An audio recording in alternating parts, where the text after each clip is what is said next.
بابا جان شہر میں تھے تبھی انہیں عدالت کی طرف سے نوٹس موصول ہوا تھا۔ انہوں نے چائے پیتے نوٹس کو کھول کر دیکھا جہاں ان کی پیشی تھی 25 تاریخ کو، یعنی ٹھیک 4 دن بعد ان پر زرشالے کے جلانے کے الزام میں مقدمہ تھا۔ ان کے غصے کا گراف چند ہی لمحوں میں بڑھ گیا تھا۔ انہوں نے فوراً زوار کو فون ملایا جو شاید کھیتوں میں آیا ہوا تھا۔ اس نے فون کان سے لگایا۔ السلام علیکم بابا جان، وہ مصروف سا بولا۔ وعلیکم السلام، کیسے ہو برخوردار؟ شرم نہ آئی اپنے ہی باپ پر مقدمہ کرتے ہوئے؟ انہوں نے زوار کو شرم دلانا چاہی جو بری طرح حیرت زدہ رہ گیا۔ کیسی باتیں کر رہے بابا جان؟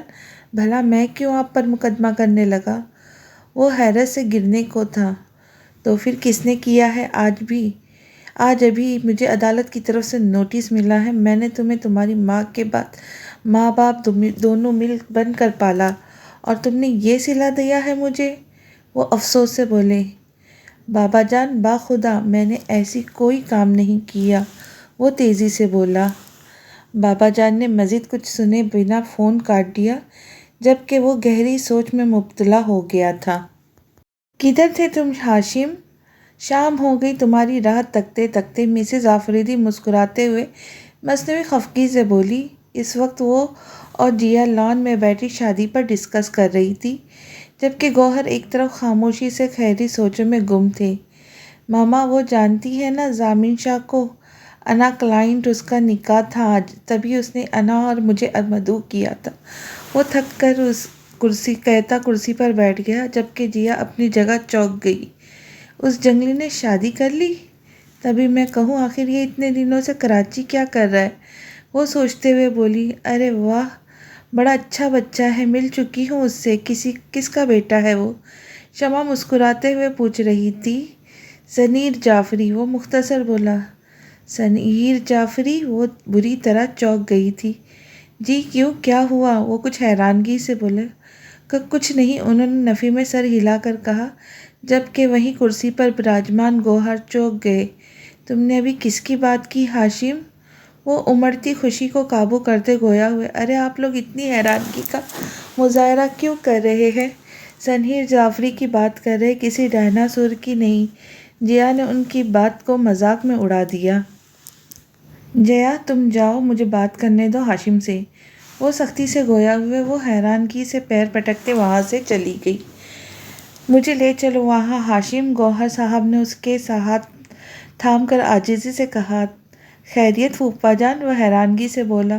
گوہر بس کر دو، اب وہاں جانا مناسب نہیں، جانتے ہو نا اس دن ضمیر جعفری نے کیا کہا تھا؟ شمع نے انہیں یاد دلانا مناسب سمجھا تھا۔ ہاں یاد ہے، مگر وہاں میری بیوی رہتی ہے، کوئی مجھے ملنے سے نہیں روک سکتا۔ میں ہی جانتا ہوں کس دل سے میں اس سے دور رہ رہا ہوں۔ ان کا بھیگا لہجہ شمع کو افسردہ کر گیا تھا۔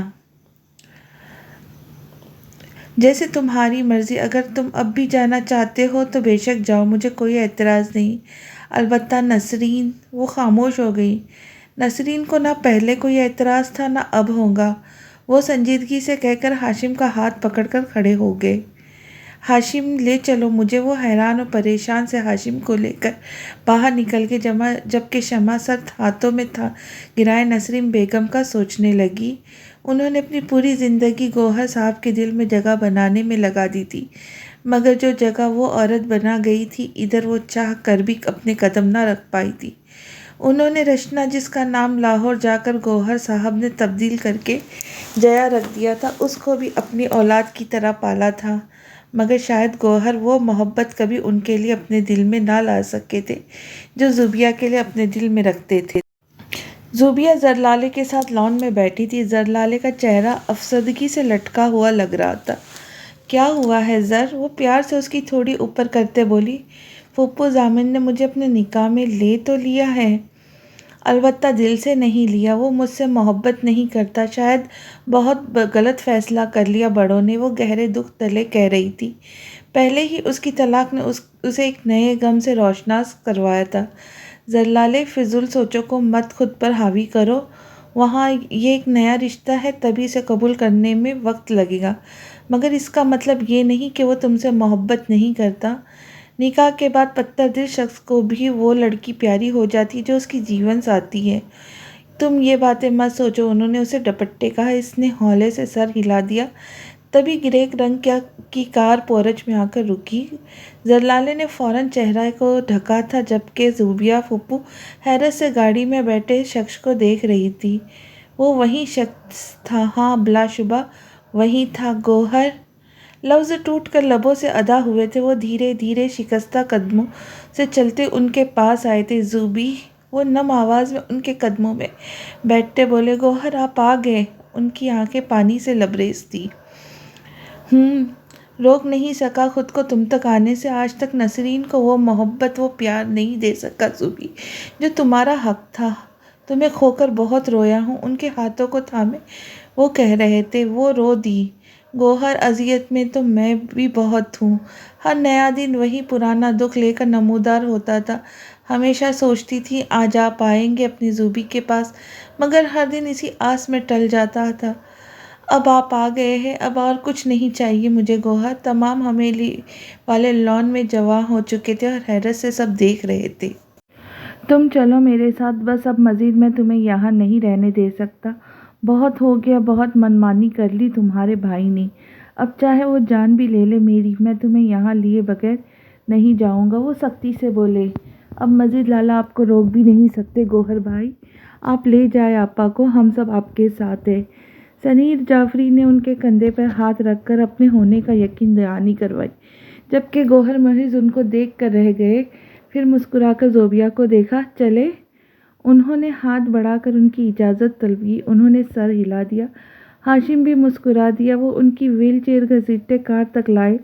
زوبیہ نے نم آنکھوں سے مڑ کر سنیر جعفری کو دیکھا۔ شکریہ بھائی، ہولے سے کہہ کر وہ کار میں بیٹھ گئی۔ بھابھی آپ نے ایسے کیسے جانے دیا گوہر کو؟ آپ جانتی ہیں کہ اگر ان لوگوں نے گوہر کو کچھ کر دیا تو مجھے کوئی فرق نہیں پڑتا زوبی کے آنے سے، مگر مجھے اپنے گوہر کی زندگی بہت پیاری ہے۔ نسرین بیگم پریشان سی کمرے میں چکر کاٹ رہی تھی۔ میں نے اسے روکا تھا مگر وہ کچھ سننے کو تیار نہیں تھا، شمع شرمندگی سے بولی۔ تبھی باہر پورچ میں گاڑی رکنے کی آواز پر وہ سب باہر کی طرف بڑھ گئے۔ ہاں کیتی، شادی کی تیاریاں تو چل رہی ہیں۔ آج مما آ رہی ہے تاریخ رکھنے۔ انا کیتی سے اسکائپ پر بات کر رہی تھی۔ واہ بہت اچھی بات ہے، چلو تمہاری شادی بھی ہوئی۔ وہ مسکرا کر بولی۔ انا ہنس دی۔ ہاشم کو جلدی تھی نا، دیکھ لو پھر۔ وہ ہنستے ہوئے گویا ہوئی۔ کیتی مسکرا دی۔ یہ بھی ہے، نکاح پر بس نہیں چل رہا تھا تمہیں اٹھا کر لے جائے، وہ مسکراتے ہوئے بولی۔ انا ہنس دی۔ بس کیتی تم دعا کرنا وہ ہمیشہ میرے ساتھ ایسا ہی رہے، کوئی ہمارے درمیان کبھی نہ آئے۔ کیتی میں نہ چاہتے ہوئے بھی خود کو اس کے لیے پازیٹیو ہونے سے نہیں روک پائی۔ خیر رباب کو میں نے ٹھیک کر دیا تھا، اب دور ہی رہیں گی ہاشم سے۔ میرے ہی سامنے وہ میرے ہاشم پر اپنا حق جتا رہی تھی اور مجھے بہت برا لگ رہا تھا۔ انا منہ بناتے ہوئے اسے بتا رہی تھی، جو بغیر اس کو دیکھ رہی تھی۔ ایسے کیا دیکھ رہی ہو؟ وہ بولتے بولتے ٹھہری۔ دیکھ رہی ہوں تم وہی انا ہو نا جس سے ہاشم سے کوئی سروکار نہیں تھا، جسے ہاشم کے اپنے بارے میں پوزیٹیونیس سخت کوفت میں مبتلا کر دیتی تھی۔ وہ مسکرا کر بولی۔ نکاح ہوا ہے ہمارا، میں نکاح سے پہلے رشتے کو نہیں مانتی کیتی، بس یہی بات ہے۔ نکاح کے بعد اب ہمارا شرعی رشتہ بن چکا ہے، جس کے بعد وہ میرے لیے جتنی پوزیٹیونیس دکھاتا ہے مجھے بری نہیں لگتی بلکہ بہت اچھی لگتی ہے۔ وہ مسکرا کر بولی۔ کیتی ہنس دی۔ جانتی ہو تمہاری وجہ سے مجھے مسلمانوں سے عجیب سی محبت ہو گئی، جی چاہتا ہے میں بھی مسلمان ہو جاؤں۔ جانتی ہو یہاں ہم عورتیں محض وقت گزاری کے لیے ہوتی ہیں، یہاں کے مرد بغیر رشتے کے ہمیں استعمال کرتے ہیں پھر پھینک دیتے ہیں، مگر مسلم انہیں اپنی بیویاں بناتے، اپنی عزت بناتے۔ کیتی ایک جذبے کی کیفیت میں مسلمانوں کے بارے میں اپنے اب تک کے خیالات بتا رہی تھی، جبکہ وہ دم سادے اس کو سن رہی تھی۔ مجھے بہت خوشی ہوگی کیتی اگر تم مسلمان ہو جاؤ۔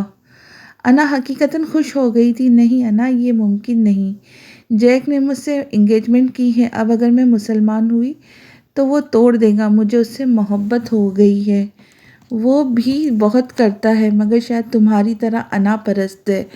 آخر پر وہ شرارتی ہوتی ہوئی تھی۔ کیتی کیا تم پر یقین ہو کہ وہ تم سے محبت کرتا ہے؟ مجھے تو فلرٹی لگا تھا، انا اپنا نظریہ بتا رہی تھی۔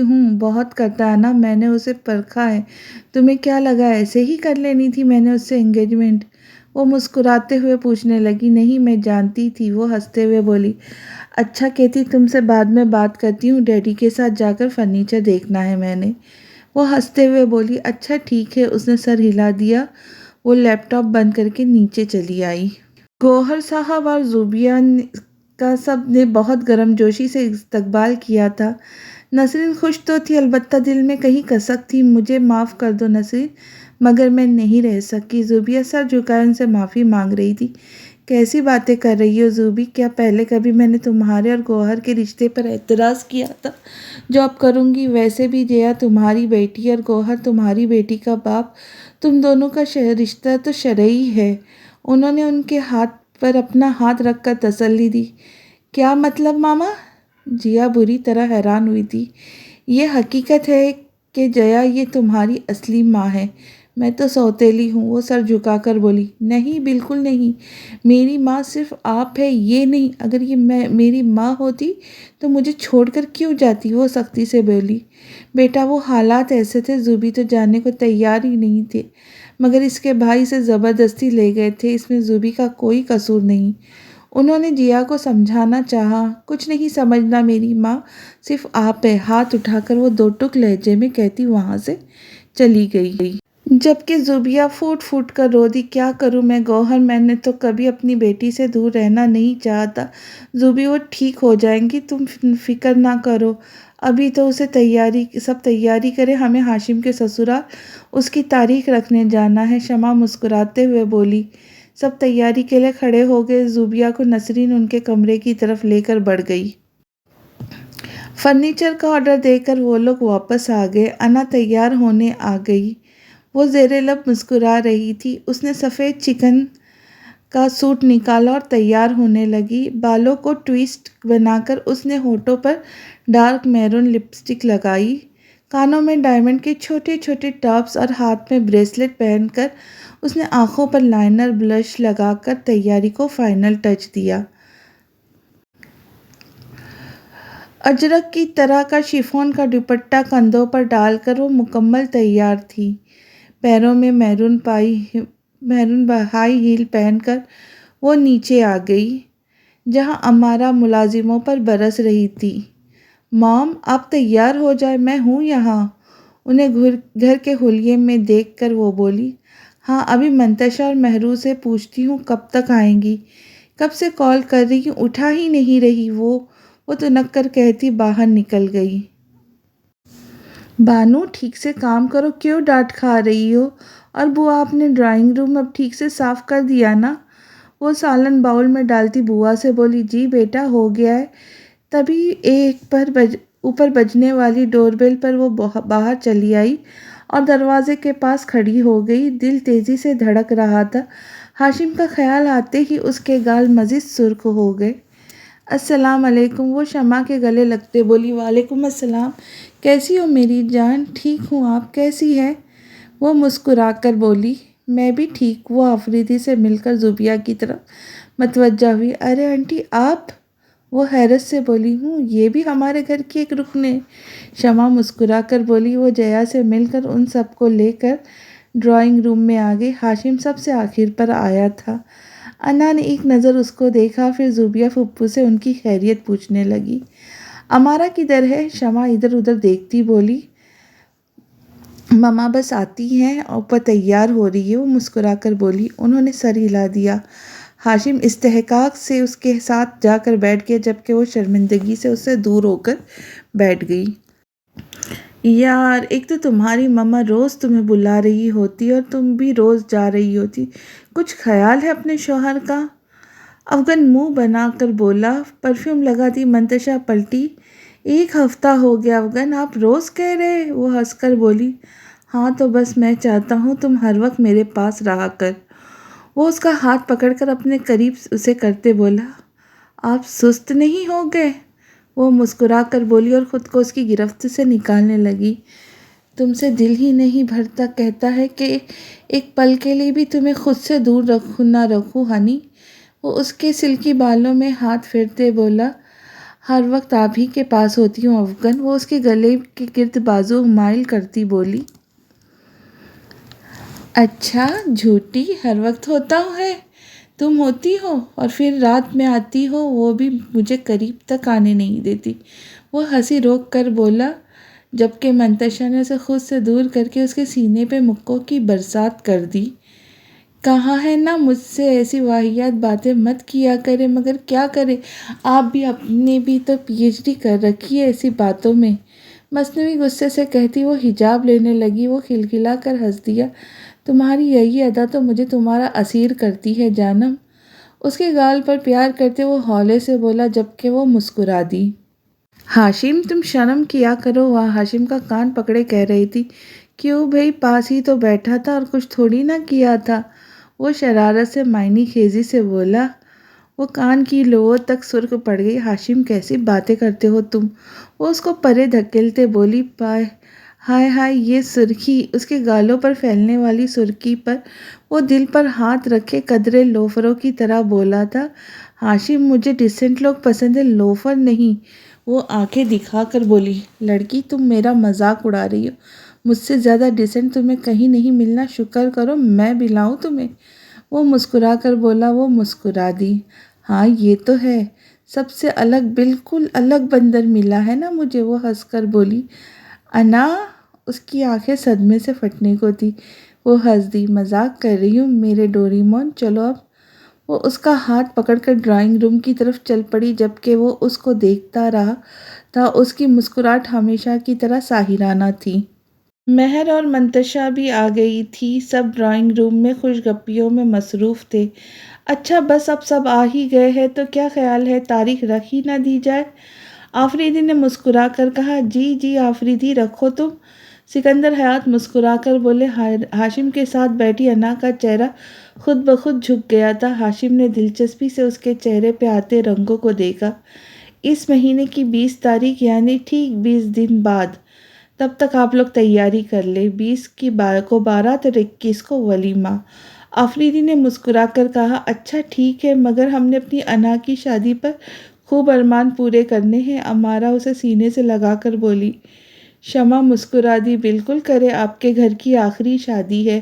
وہ مسکرا کر بولی۔ امارا نے مسکرا کر مٹھائی کی پلیٹ سے شمع کو مٹھائی کھلائی اور پھر باقی سب کو مبارک ہو۔ زبیہ نے مٹھائی اس کے منہ میں ڈالتے کہا، شکریہ پھپھو۔ وہ سر جھکا کر مسکراتے ہوئے بولی۔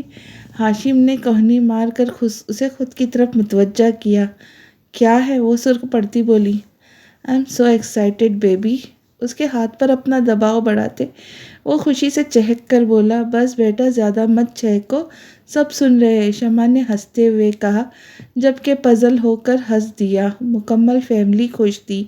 شادی سے ایک ہفتے پہلے ہم نے برائیڈل شاور بھی تو کرنا ہے نا مہر؟ منتشا نے مہر کو کوہنی مارتے کہا۔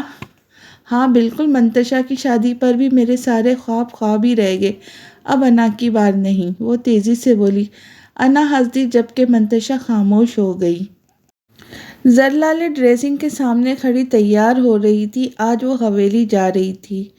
سرخ رنگ کے کامدار سوٹ میں وہ بہت حسین لگ رہی تھی۔ سرخ لپسٹک سے سجے ہونٹ، تیکھی ناک، گرے آنکھیں اس کے حسن میں اضافہ کر رہی تھی۔ ناک میں پہنی لونگ مزید اس کے حسن کو نکھار رہی تھی۔ وہ خاندانی سونے کا سیٹ جو نازک سا تھا پہن رہی تھی جب ضامن شاہ اندر داخل ہوا۔ خیریت ہے؟ کہیں جا رہی ہو؟ اس کے سراپے پر ایک نظر ڈال کر وہ پوچھ بیٹھا۔ جی شاہ، لال حویلی جا رہی ہوں، لالا نے بلایا ہے، آپ کے کپڑے بھی ڈریسنگ روم میں ریڈی ہیں، آپ تیار ہو جائیں۔ وہ لاکٹ بند کرنے کی کوشش میں بولی۔ اچھا۔ وہ مختصر کہہ کر اندر چلا گیا، جبکہ وہ تنک کر رہ گئی۔ اف اللہ، یہ پہنا کیوں نہیں جا رہی؟ چڑھ کر سوچتی وہ پھر سے بند کرنے لگی۔ ضامن شاہ کپڑے تبدیل کر کے آیا تو اسے مصروف دیکھا۔ کیا ہو گیا ہے؟ بند ہی نہیں ہو رہا لاکٹ یا رسی؟ وہ بالوں میں برش کرتا بولا۔ پتہ نہیں، مجھ سے نہیں ہو رہا۔ وہ منہ بزور کر بولی۔ ضامن نے اس کے ہاتھ سے لاکٹ لے لیا تھا، جبکہ وہ گمسم ہو گئی تھی۔ رہنے دے، میں مورے سے کہتی ہوں۔ اس نے واپس لینا چاہا۔ رہنے دو، انہیں ڈسٹرب مت کرو، میں کر دیتا ہوں، ویسے بھی اب اس میں کیا بات ہے؟ شوہر ہوں تمہارا، سنجیدگی سے کہتا وہ لاکٹ اس کے گلے میں پہنانے لگا۔ بالوں کو ایک طرف کر کے وہ چہرہ نیچے کر کے منہ سے ہک بند کرنے لگا۔ اس کی سانسیں بند ہو رہی تھی۔ لو ہو گیا، وہ بند کر کے دور ہو گیا۔ کچھ لمحوں کو لگا تھا وہ ہواؤں میں، پھر فوراً اسے ضمیر ہٹ چکا تھا۔ تھینک یو تیزی سے کہہ کر وہ حجاب کرنے لگی۔ وہ مسکرا دیا، مگر ضامن نے حجاب ایک طرف رکھ کر اسے کھینچ لیا تھا۔ میرے سے محبت کے تو بہت دعوے کرتی ہو، اب کہاں گئی تمہاری محبت؟ یا بس میرے میسر نہ ہونے تک وہ محبت تھی؟ اس کا رخ اپنی طرف موڑ کر اس کے چہرے پر آئی لٹ کو کھینچتا وہ مسکرا کر بولا، ایسا کچھ نہیں یہ شاہ، میری محبت میں اب تک کمی نہیں، البتہ مزید بڑھ گئی ہے۔ وہ سر جھکا کر بولی۔ ضامن نے بڑھ کر اس کو خود سے لگا لیا۔ اب تو تمہارا ہوں، پھر اظہار کیوں نہیں کرتی؟ اس کے بالوں کو سہلاتے وہ نرمی سے پوچھ رہا تھا۔ ڈر لگتا ہے؟ اس کی مدہوش سی آواز سن کر وہ مسکرا دیا۔ کیوں، میں کوئی جین بھوت ہوں جو تمہیں کھا جاؤں گا؟ اس کا چہرہ اپنے سامنے کرتا وہ مسکرا کر بولا۔ وہ خاموش رہی۔ بتاؤ نظر لالے، وہ جھنجھلا کر بولا۔ شاہ میں تو آپ سے بچپن سے محبت کرتی ہوں۔ وہ تو بس آپ کے انکار کے بعد بابا جان نے مجھ پر زور دیا تھا کہ میں نکاح کر لوں، جبکہ میرا دل تو کب کا آپ لے جا چکے تھے۔ میری روح تو آپ کی تھی، ہاں جسم اگر کسی کا ہوتا تو کوئی فرق نہیں تھا۔ ہاں جب میری طلاق ہوئی تو درد ضرور ہوا، کیونکہ ایک لڑکی کی جب طلاق ہوتی ہے نا تو 100 انگلیاں اس پر اٹھتی ہے، جیسے ماں باپ بھائی چاہ کر بھی نہیں توڑ سکتے۔ خیر جب آپ ملے تو سارے درد زخم منجمد ہو گئے۔ وہ اس کے سینے سے لگی اپنی محبت کا اظہار کر رہی تھی۔ وہ مسکرا دیا۔ محبت تو میں تم سے آج تک نہیں کر پایا، مگر مجھے یقین ہے تم مجھے خود سے محبت کرنے پہ مجبور کر دوں گی۔ اس کی پیشانی پر مہر محبت ثابت کرتے ہوئے وہ دور ہو گیا۔ چلو چادر لے کر آ جاؤ۔ محبت سے اس کا گال تھپ تھپا کر وہ باہر نکل گیا، جبکہ زرلالے کھل کے مسکرا دی۔ سب کے جانے کے بعد رات میں انا اوپر مالے کے کمرے میں چلی آئی۔ کیسی ہو مالا؟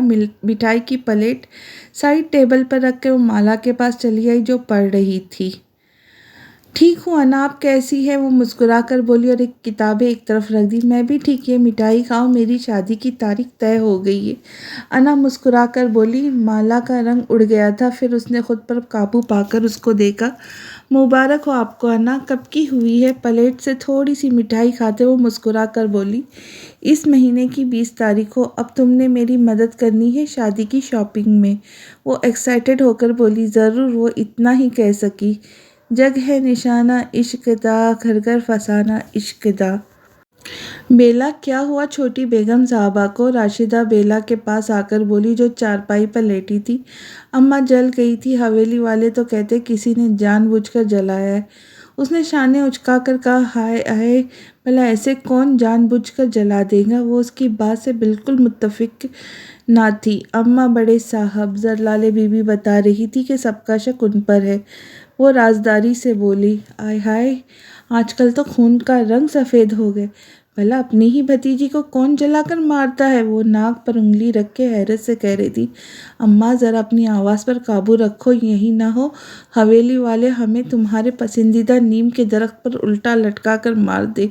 اس نے چڑ کر کہا، توبہ استغفار، لعنت ہو تیرے منہ پر، بے غیرت، ہمیشہ منحوس باتیں منہ سے نکالتی ہے۔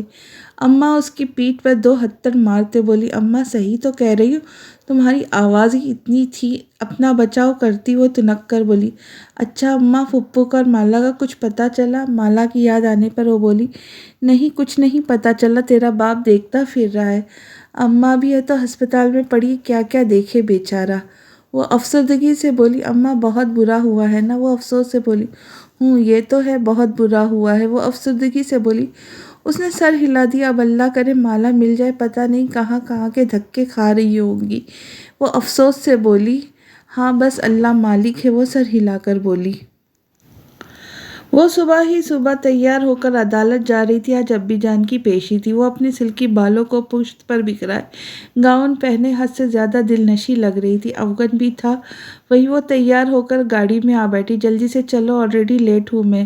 کلائی پر بندھی رسٹ واچ پر نظر ڈالتے وہ سنجیدگی سے بولی، جی بی بی۔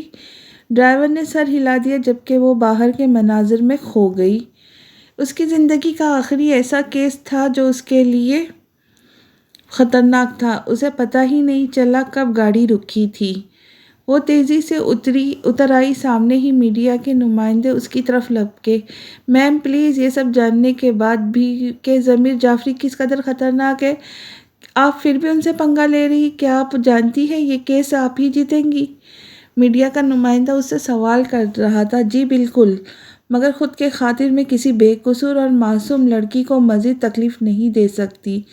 وہ شخص خود کے لیے خطرناک ہوگا۔ میں پہلے بھی ایسے شخص کو دیکھ چکی ہوں۔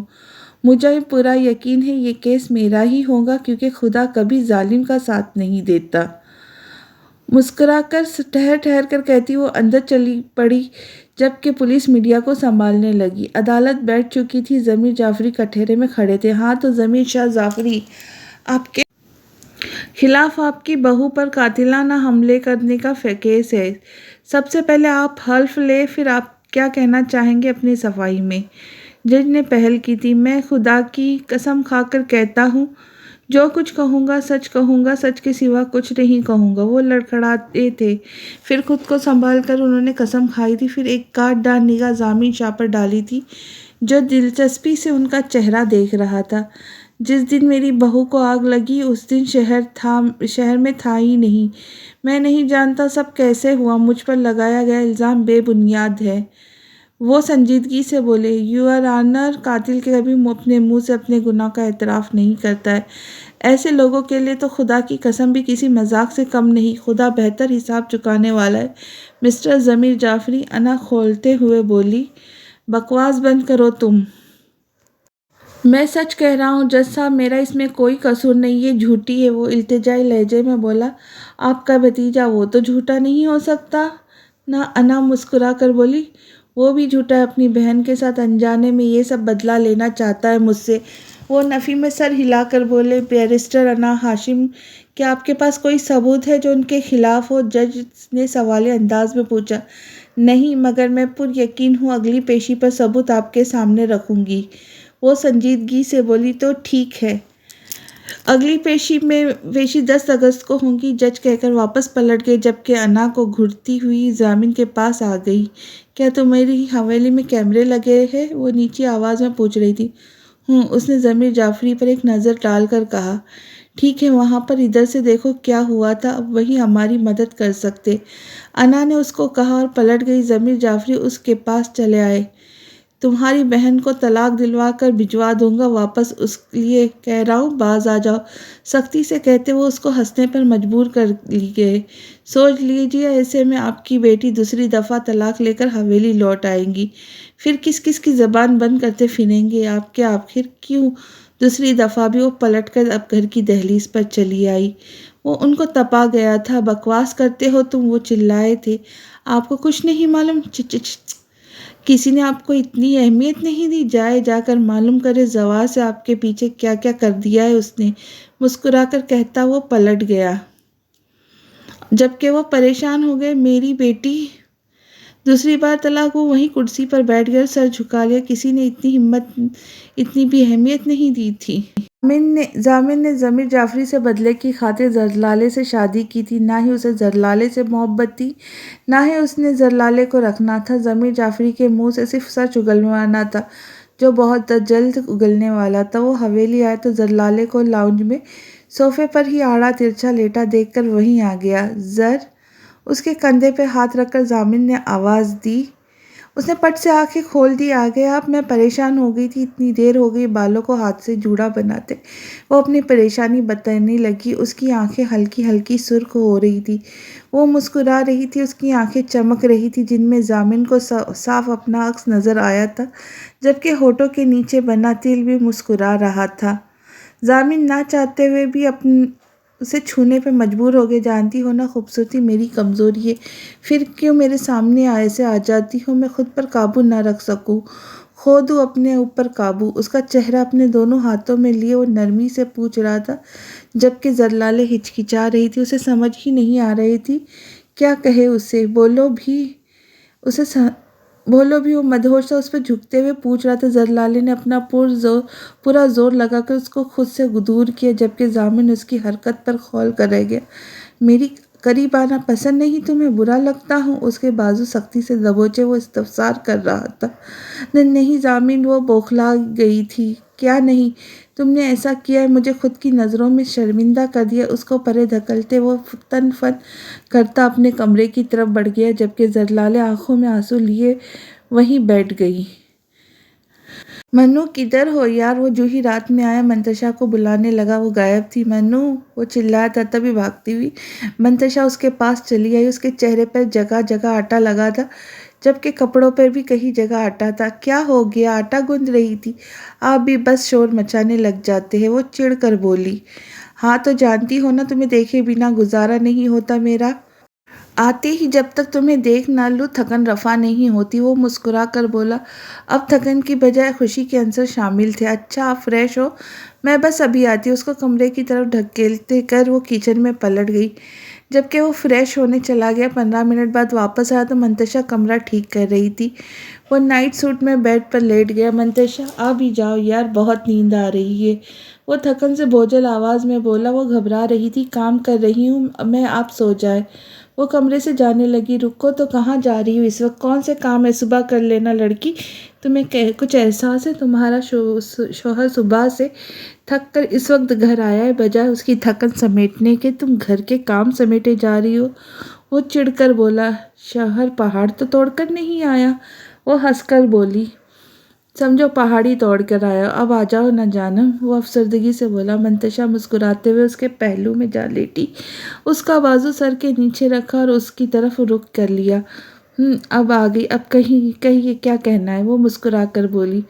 آئی لو یو، وہ انودگی میں بولا۔ اس کی پہلو میں لیٹتے ہی اس کو نیند آنے لگی تھی۔ وہ تو ہمیشہ کہتے ہیں، کچھ نیا کہیے۔ شرارت سے اس کے ہاتھ پر پیار کرتے وہ مسکرا کر بولی۔ یہیں کہ اب سو جاؤ، مجھے اب نیند آ رہی ہے۔ اس کے گرد بازو حمائل کرتے وہ بولا۔ یہ کیا بات ہوئی؟ مجھے آپ سے بات کرنی ہے، آپ کو جاگنا پڑے گا افغان، وہ منہ بنا کر بولی۔ قسم سے منتشا جانم، بہت نیند آ رہی ہے، وہ آنکھیں ملتے بولا۔ صبح اتوار ہے، آپ باتیں کریں مجھ سے، وہ اس کے سر کو ہلا کر بولی۔ شیر افغان اٹھ کر بیٹھ گیا اور اس کو گھورنے لگا۔ ایسے کیوں گھور رہے ہو؟ اب وہ مسکرا کے بولی۔ یہیں کہ تم کتنی ضدی ہو، اسے اپنی طرف کھینچتے وہ مسکرا کر بولا۔ افغان کیا ہے، ہٹے، وہ اس کو ہٹانے لگی، پھر اس پر گر گئی تھی۔ اب بہت خراب ہے، وہ مسکرا کر اس کے سلکی بالوں کو خراب کرتی بولی۔ تم سے کم، مسکرا کر وہ اس پر جھک گیا۔ ملے ہو تم ہم کو بڑے نصیبوں سے۔ گھر میں شادی کی تیاریاں شروع ہو چکی تھی۔ روز ہی مہر اور منتشا گھر آ رہی تھی اور ہمارا کے ساتھ شاپنگ کر رہی تھی۔ انا کیس میں مصروف تھی۔ ضامن نے کیمرے دیکھے تھے، مگر وہ سب خراب تھے، جس کی وجہ سے کچھ سرا ہاتھ نہیں آ پا رہا تھا۔ اب صرف وہی شخص انا کے کام آ سکتا تھا۔ وہ پین منہ میں دبائے سوچ رہی تھی جب ہمارا اس کے کمرے میں آدم کی۔ انا، کچھ ہوش ہے تمہیں؟ 15 دن بعد تمہاری شادی اور تم اب تک ان کیسوں میں الجھی ہوئی ہو۔ شادی اسلام آباد میں ہوگی۔ آج تم اسلام آباد جا رہی ہو پارلر سے اپائنٹمنٹ لینے۔ مہینے پہلے لینے پڑتی ہے، مگر اب شمع سے بات کی ہے، مل جائیں گی۔ تم جلدی سے اٹھو۔ اس کا کمرہ سمیٹتے وہ بولی۔ ماما یار، آج نہیں کل سہی پلیز، وہ آنکھیں موند کر بولی۔ میں تمہاری کوئی بات نہیں سنوں گی، اٹھ جاؤ جلدی، انہوں نے انا کو بازو سے پکڑ کر اٹھاتے بولی۔ وہ جھنجھلا کے کھڑی ہو گئی۔ پتہ نہیں کیا مسئلہ ہے ان پارلر والوں کا، مہینے پہلے جا کر اسپیشل ان سے اپائنٹمنٹ لو، وہ چڑ کر بولی۔ ہاں، ان پر بھی کیس کر دو تم، ہمارا چڑ کر بولی۔ وہ ہنس دی۔ ایسی بھی بات نہیں اب میری پیاری ماما، وہ ان کے گلے لگتے بولی۔ بس کرو، تیار ہو جاؤ۔ وہ اس کو باتھ روم میں دھکیلتی نیچے آ گئی، جہاں شمع باہر جیا کے ساتھ تھی، ساتھ ہی رباب بھی تھی۔ انا کدھر ہے، ہمارا ملنے نہیں آئی؟ شمع انا کی کمی کو محسوس کر کے بولی۔ شمع تیار ہو رہی ہے، اسلام آباد جانا ہے، آپ سنائیں کیسی ہے؟ وہ مسکرا کر بولی۔ مگر پھر بھی آنا چاہیے، بڑوں کا کوئی احترام ہوتا ہے، رباب سنجیدگی سے بولی۔ آ رہی ہے وہ، ہمارا ذرا سنجیدہ ہو گئی تھی۔ اچھا خیر، ہاشم بتا رہا تھا انا 21 میں مصروف ہے، اسے کہہ دو اب بس کر دے، گھر رہے، شادی قریب ہے، اور وہ کیس کی سماعت سننے میں لگی ہوئی ہے۔ یہ مسئلے تو لمبے چلتے ہیں، شمع سنجیدہ سے کہہ رہی تھی۔ جی میں نے کہا ہے، آخری کیس ہے، 15 کو آخری سماعت، پھر بس۔ وہ سنجیدگی سے بولی ٹھیک ہے اچھا اب ہم چلتے، شاپنگ کرنے جا رہے تھے تو سوچا تم سے ملتی جاؤ، کل ہاشم آئے گا اس کے ساتھ انا کو کہنا جا کر اپنی شادی کا جوڑا خرید لے۔ وہ کھڑے ہوتے بولی جی ٹھیک ہے، امارا نے سر ہلا دیا۔ ہاشم تم کیوں نہیں سمجھاتے اسے، وہ بچی تھوڑی ہے، اب 10 کو پھر سماتے پھر 15 کو، مجھے تو کچھ سمجھ نہیں آ رہا یہ کیا ہو رہا ہے۔ شمع سر ہاتھوں میں دیے بیٹھی تھی۔ شمع یہ ایسی تو کوئی بات نہیں، تم خواہ بات کو بڑھاوا دے رہی ہو۔ میں اب انا کے خلاف تمہارے منہ سے کچھ نہ سنوں، حد ہے، اس کے آنے سے پہلے ہی تم نے ساس بہو والے ہتھ کنڈے آزمانے شروع کر دیے۔ آفریدی سختی سے بولے جبکہ ہاشم پریشان ہو گیا تھا۔ آپ کو لگ رہا ہے میں جان بوجھ کے کر رہی ہوں سب، میں تو خود اسے بہت پسند کرتی ہوں، اور اگر میں نے اس بات پر اعتراض اٹھا دیا تو ایسی تو کوئی بات نہیں یہ آفریدی۔ وہ چیخ کر بولی ماما میں اسے کہوں گا پلیز آپ لوگ آپس میں مت لڑے۔ ہاشم شرمندگی سے بولا ہاں سمجھا دو ورنہ مجھے اپنے لفظوں میں سمجھانا پڑے گا۔ سختی سے کہتی وہ چلے گئی۔ اسے کیا ہو گیا، کل تک تو اتنا خوش تھی، ایک دم کیوں اسے اعتراض ہو گیا۔ آفریدی سلگ کر بولے پتہ نہیں ڈیڈی پلیز ماما کو سمجھائیں، انا کے سامنے ایسا کچھ نہ کہے، میں اس کی ناراضگی برداشت نہیں کر سکتا پلیز ڈیڈی۔ وہ ان کے ہاتھ کو تھام کر کہہ رہا تھا فکر نہ کرو تم بس شادی کی شاپنگ کرو، اب کچھ نہیں ہوگا۔ اس کے دل میں وہم پڑ گیا تھا، ایک تو اتنے سالوں بعد وہ اسے مل رہی تھی، ایسے میں شمع کا برا رویہ انا کی عزت نفس پر گہرے نقوش چھوڑ سکتا تھا۔ وہ جانتا تھا انا عزت نفس کے معاملے میں کتنی کانشیس ہے۔ ماما آپ جانتی ہیں نا میں انا سے کتنی محبت کرتا ہوں، شادی بھی قریب، اگر آپ نے اس طرح سے کہا تو کتنا خفا ہوں گی وہ۔ ہاشم گھٹنوں کے بل بیٹھا ان سے کہہ رہا تھا وہ مجھ سے چھوٹی ہے، کیوں ناراض ہوں گی، میں کون سا جان بوجھ کے کہہ رہی ہوں، اس کی بھلائی کے لیے کہہ رہی ہوں۔ وہ نرمی سے بولی میں جانتا ہوں آپ پریشان نہ ہو، میں سمجھ دوں گا پلیز۔ وہ آس سے بولا۔ ان کا دل پسج گیا۔ اچھا ٹھیک ہے اب جاؤ تم، میں ذرا بری کے کپڑے رکھ لوں۔ وہ مسکرا کر بولی۔ ہاشم نے سکون کا سانس خارج کیا اور مسکرا کر باہر نکل گیا۔ ہاں تو انا اکیلی ہی اسلام آباد آئی تھی، منتشا کو افغان کے ساتھ گاؤں جانا پڑ گیا تھا، وہ اپائنٹمنٹ لینے کے لیے بیٹھی تھی، ساتھ ہی ہاشم سے بات کر رہی تھی۔ انا تم جلدی سے اس کیس کو نپٹا لو، ہمارے یہاں لڑکی 1 مہینہ پہلے ہی گھر بیٹھ جاتی ہے۔ ہاشم نے سنجیدگی سے کہا ہاشم میں جانتی ہوں مگر میری مجبوری ہے، یہ کیس مجھے لڑنا ہے، آج اس نے شالے کو جلایا ہے، کل کو کسی اور کو، پھر وہ سنجیدگی سے بولی ماما بہت خفا ہو رہی تھی، آج بہت مشکل سے منایا ہے میں نے انہیں۔ وہ سنجیدگی سے بولی تبھی انا کو بلایا تھا، اچھا ہاشم پھر بات کرتی ہوں تم سے میں۔ اس نے فون بند کر کے بیگ میں رکھا اور ریسیپشن کی طرف بڑھ گئی۔ سر شام ہی وہ اپائنٹمنٹ لے کر آ گئی تھی واپس۔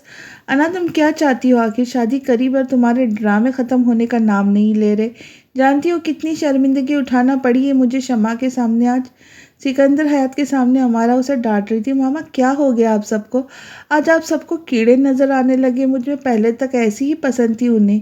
انا افسوس سے بولتی ٹھیک کہہ رہی ہے وہ انا، شادی کے قریب لڑکیوں کا باہر نکلنا ٹھیک نہیں ہوتا۔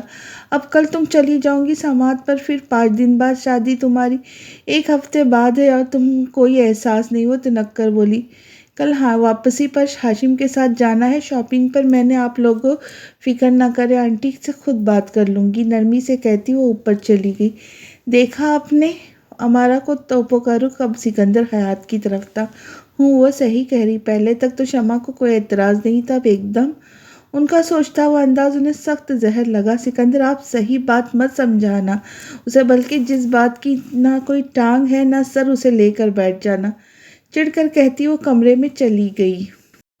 محمد حسین ضمیر جعفری سے ملنے کمرے میں جا رہا تھا جب اس کی سماعت سے ضمیر جعفری کی رعبدار آواز ٹکرائی۔ محمد حسین میرے حلق کا کانٹا بن گیا ہے، اس کی موت ہی میرا سکون ہے، اسے مروا دو، میں نہیں چاہتا کہ کسی کو بھی معلوم ہو کہ یہ سب میں نے کروایا ہے۔ ضمیر جعفری کی آواز سن کر وہ کانپ کر رہ گیا تھا، وہ تیزی سے وہاں سے نکلتا چلا گیا۔ زوار باہر ہی اسے لان میں زرشالے کو واک کرواتا نظر آ گیا۔ صاحب مجھے آپ سے ضروری بات کرنی ہے، وہ اس کے پاس کھڑا کہہ رہا تھا۔ کیا مسئلہ ہے، وہ خشمگین نگاہوں سے اسے گھورتے ہوئے بولا۔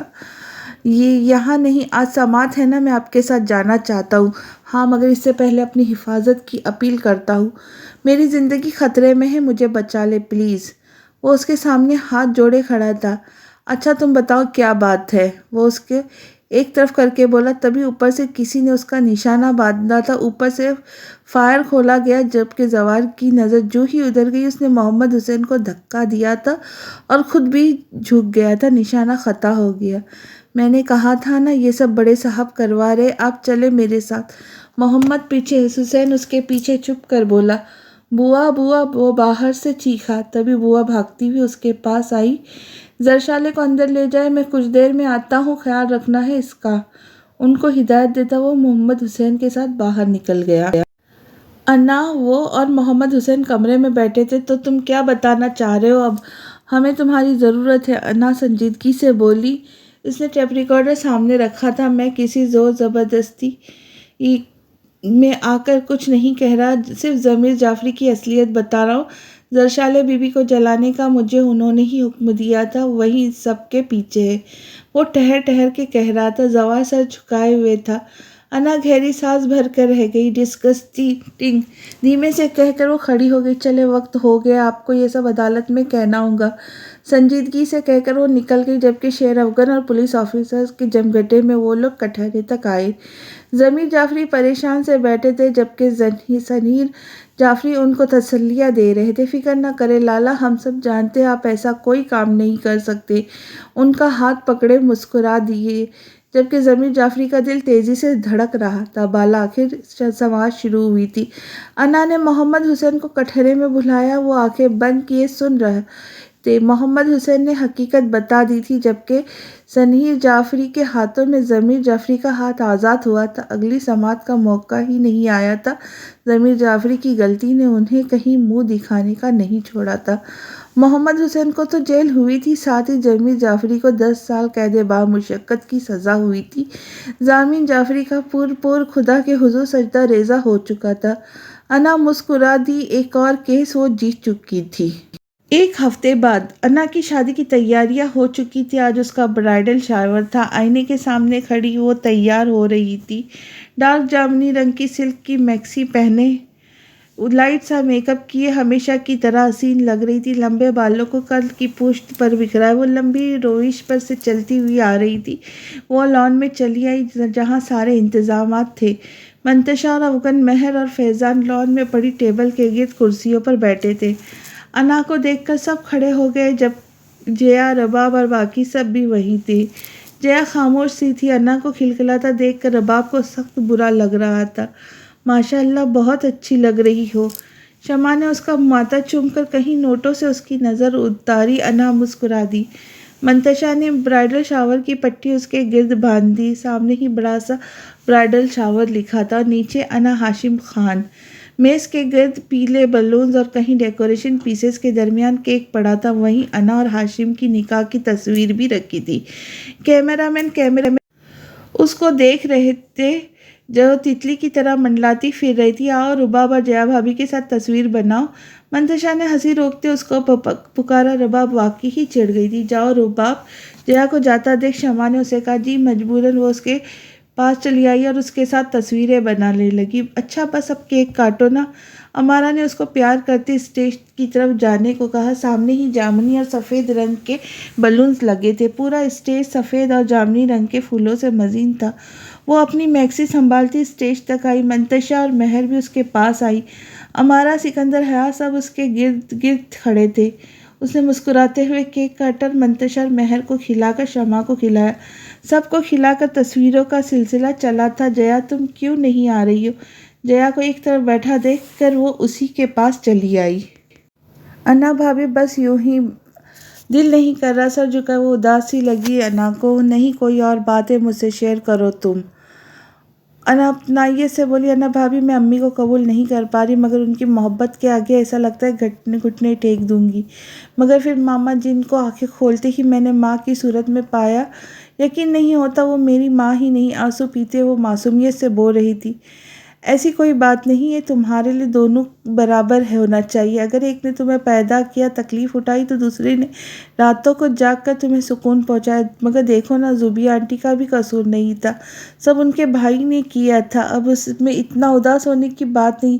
تمہارے لیے تمہاری دونوں مائیں برابر ہونی چاہیے۔ اس کے ہاتھ پر اپنا ہاتھ رکھ کر انا نے اس کو سمجھایا تھا۔ وہ ہولے سے مسکرا دی۔ بھابھی، آپ سے بات کر کے دل کو سکون ملا ہے، قسم سے، ورنہ ایسا لگ رہا تھا سر پھٹ جائے گا تکلیف سے۔ آنسو صاف کر کے وہ اس سے لپٹ گئی۔ انا مسکرا دی۔ چلو اب آ جاؤ نا، اور کل سے ڈھولکی شروع ہو رہی، تم ضرور آنا۔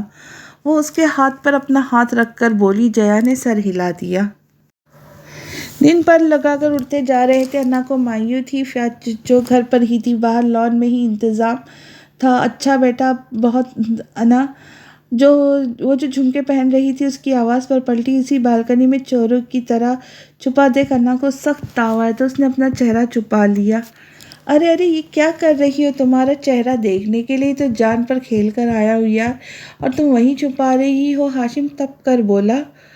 ہاں تو میں نے تمہیں کہا تھا، اب مہندی کی رات سے پہلے میں ہرگز تمہیں اپنا چہرہ نہیں دکھاؤں گی۔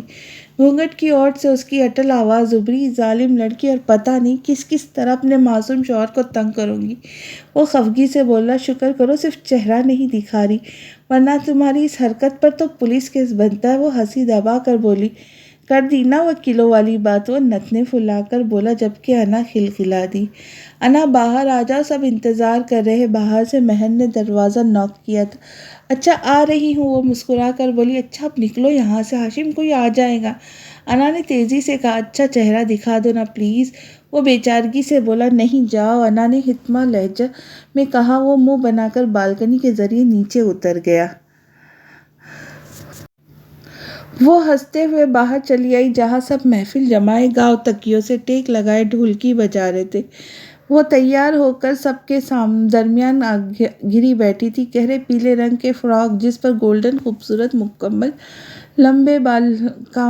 کام تھا، پیلا ہی تنگ پاجامہ، جالی دار دوپٹہ جس کے کناروں پر لیس لگی تھی۔ لمبے بالوں کو پشت پر بکھرائے سب کے درمیان ہنستی وہ بہت اچھی لگ رہی تھی۔ گہرے سیاہ آسمانوں تلے دریوں پر گاؤ تکیے پڑے تھے، جن کے بیچ وہ سب ڈھولکی بجا رہے تھے۔ پارلر والی کو بلایا تھا، جو اب سب اس کے ہاتھوں پر مہندی لگا رہی تھی۔ ساتھ ہی سب لوگ باتوں میں مشغول تھے۔ انا بھابھی، جیا نے اسے پکارا، جو انہماک سے اپنے ہاتھ پر مہندی لگتے دیکھ رہی تھی۔ جی، وہ مسکرا کر بولی۔ ہاشم بھائی کی کال آ رہی ہے۔ اس نے انا کی توجہ فون کی طرف دلوائی تھی۔ آنے دو، وہ بے نیازی سے بولی۔ مگر بھابھی اٹھا لیجیے نا، اب جیا کو برا لگا تھا۔ نہیں نا جیا، اب کل سے پہلے وہ مجھے نہیں دیکھ سکتے، بس مہندی پر ہی دیکھے گا۔ وہ مسکرا کر بولی۔ جیسے آپ کی مرضی۔ وہ شانے اچکا کر بولی۔ پھر باقی سب کے ساتھ گانا گانے میں مصروف ہو گئی، جبکہ انا بھی تالیاں بجاتی سب کے ساتھ گانے لگی تھی۔ اچھا بیٹا بہت رات ہو گئی، اب رسمیں کر لینے دو، شمع اس کا ماتھا چوم کر بولی۔ انا کو بڑے سے جھولے پر لا بٹھایا گیا، جو گیندے کے پھولوں سے سجایا ہوا تھا۔ وہ وہیں جا بیٹھی۔ شمع نے دوپٹہ اس کے اوپر گھونگھٹ کی طرح ڈال دیا تھا۔ سامنے ہی میز پر اپٹن پڑی تھی۔ شمع اس کے پاس ہی جا بیٹھی اور اپٹن اس کے چہرے پر لگا کر اس کے ساتھ تصویر بنا کر ہٹ گئی۔ سب نے اپٹن لگا دی تھی۔ اس کی آنکھیں بار بار بھیگ رہی تھیں۔ اتنا تو کبھی اسے ان سے دور رہ کر رونا نہیں آتا جتنا آج آ رہا تھا۔ اب کی بار اس نے لوٹنا نہیں تھا، بلکہ ہمیشہ کے لیے اس گھر سے چلے جانا تھا۔ تیز آواز میں ڈیک پر میوزک چل رہا تھا۔ انا کی مہندی آخری مراحل میں تھی۔ بس رونا نہیں انا، ابھی تو 2 دن ہیں، اور ان دونوں کو کھل کر انجوائے کرو سب کے ساتھ۔ اسے خود سے لگا کر منتشا نے پیار سے کہا تھا۔ وہ ہولے سے مسکرا دی۔ ایک طرف ہاشم کا ہمیشہ کا ساتھ دے رہا تھا، تو دوسری طرف گھر والوں سے دوری کا خیال سوہانے روح تھا۔ البتہ وہ بھی سب کے ساتھ گانوں میں مصروف ہو گئی تھی۔ آج وہ کھل کر اپنے آپ سب پر عیا کر رہی تھی۔ وہ پہلی والی انا سے بالکل مختلف لگ رہی تھی۔ سکندر حیات اس کی طرف آئے تھے، کیمرہ مین سے کہہ کر اس کے ساتھ تصویر بنا دی تھی۔ انا مسکرا دی۔ ان کے سینے سے لگ کر تصویریں بنائی تھی۔ شہزادی، اس کے ماتھے کو چوم کر وہ واپس پلٹ گئے۔ منتشا افغن نے اس کو پکارا، جو سب کے ساتھ گانوں میں مشغول تھی۔ جی افغان وہ اس کے پاس آ گئی جو تھکا ہوا لگ رہا تھا۔ یار میں سونے جا رہا ہوں، بہت تھک گیا ہوں، تم کب تک آؤں گی؟ وہ تھکن سے پیشانی کو مسلتے ہوئے سنجیدگی سے بولا، آپ سو جائیں، یہاں تو لیٹ ہو جائیں گی۔ اور سب کی طرف دیکھ کر بولی، اوکے بیبی۔ محبت سے اس کا ماتھا چوم کر وہ اندر جانے کو مڑ گیا۔ پاگل، وہ مسکرا کر سوچتی، اب اس کے پاس آ گئی جبکہ وہ ڈانس کی پریکٹس میں لگ گئے تھے، ساتھ ہی انا کو کھینچ لیا تھا۔ سب کیا کہیں گے، کیسی بے شرم دلہن ہے، اپنی ہی شادی پر ڈانس کر رہی ہے۔ انا ان کے ساتھ ڈانس کر کے کھلکھلا کر بولی، کیوں بولیں گے بھائی، تمہاری شادی، جو کرنا ہے کرو۔ مہر نے مسکرا کر کہا، انا بس تم بیٹھ جاؤ، کل سارا دن اس کا تھکا ہوا گزرنا ہے، تم لوگ ڈانس کرو اور مہندی نہ خراب کر لینا۔ امارا نے اسے ڈانٹا۔ وہ مسکرا دی، میں آپ کو بہت یاد کروں گی ممی۔ وہ ان سے لپٹ کر بولی، میری جان، ہاشم بہت اچھا ہے، روز ملوانے لے آیا کرے گا۔ تمہارے ڈیڈی بھی تو ابھی سے اداس ہو گئے۔ وہ مسکا لگا کر بولی، ماما بس آپ میرے اچھی مستقبل کی ماں کی دعا کیا کریں، میں ہمیشہ ایسی ہی خوش رہوں اور ہاشم کبھی نہ بدلے۔ وہ جھولے پر ان سے لپٹ کر بیٹھی لاڈ سے کہہ رہی تھی، جبکہ نیچے سب گانے گا رہے تھے اور دونوں باتوں میں مصروف تھے۔ انشاءاللہ ہاشم بہت اچھا بچہ ہے، میری شہزادی کو کسی ملکہ کی طرح رکھیں گا، بس تم بھی اس کی ہر بات مانا کرنا، اور اب وہی تمہارا سب کچھ ہے۔ اب شمع ہی تمہاری ماں ہے، تمہیں اپنی بہو نہیں بیٹی سمجھ کے لے جا رہی ہے۔ وہ مسکرا کر بولی، انشاءاللہ ایسا ہی ہوگا۔ وہ مسکرا دی، تیرے بن نہیں لگتا دل میرے ڈھولنا۔ نیچے سب اس کو دیکھ کر تیز آواز میں گا رہے تھے، کیا ہو گیا ہے، پھٹ کیوں رہی ہو سب؟ انا ان کی طرف متوجہ ہو کر ہنس کر بولی، بھائی اب تو انا کا دل نہیں لگنا یہاں پر، سو پیا دے، سدھر جائیں گی، درمیان میں سے کسی نے کہا تھا، جبکہ انا ہنس دی، ایسی بھی بات نہیں ہے۔ وہ سرخ پڑتی بولی، اف یہ شرمانا، کاش ہاشم بھائی ہوتے، حیران رہ جاتے۔ اس دن مجھ سے کہہ رہے تھے، اتنی بے شرم بہن ہے تمہاری، ذرا جو اس کی دانت نکاح کے دن اندر گئے ہو۔ مہر نے چٹکلا چھوڑا تھا جبکہ انا ہنس دی۔ یوں ہی ڈھولکی کا اختتام ہوا تھا۔ اور اسی کے ساتھ آج کی قسط کا بھی اختتام ہوتا ہے۔ جلد ہی ملتے ہیں، اللہ حافظ۔